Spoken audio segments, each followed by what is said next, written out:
Assalomu alaykum barchaga. Men anchadan beri she'r yozmay qo'yuvdim. Nima deydi, ayol kishini, qiz bolani taqdiri judayam qiyin, judayam murakkab ekan. Ya'ni dunyoga keltiradi, oq yuvib oq taraydi ota-onamiz, paypaslab o'stiramiz, bor mehrimizni beramiz va voyaga yetgach esa begona joyga, begonalarga uzatamiz.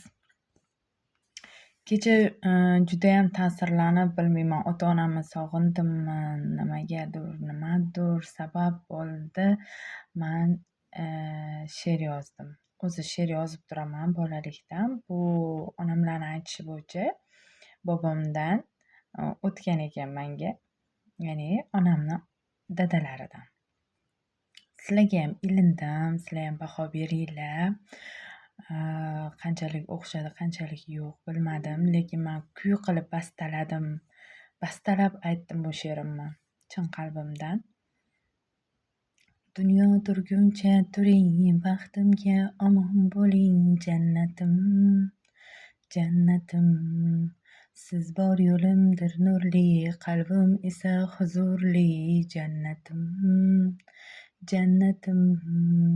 Shodlanib yuring doim, yuzingiz kulsin har onim, jannatim, jannatim. Bolam chaqam dedingiz, mehnatlarni qildingiz, jannatim, jannatim. Ota-onamiz bor bo'lsin, shudir bizning baxtimiz, duolarin olsin har bir o'g'ildir qiz, jannatim, jannatim. Yoqqan bo'lsa podpiska bosinglar, qo'llab-quvvatlanglar.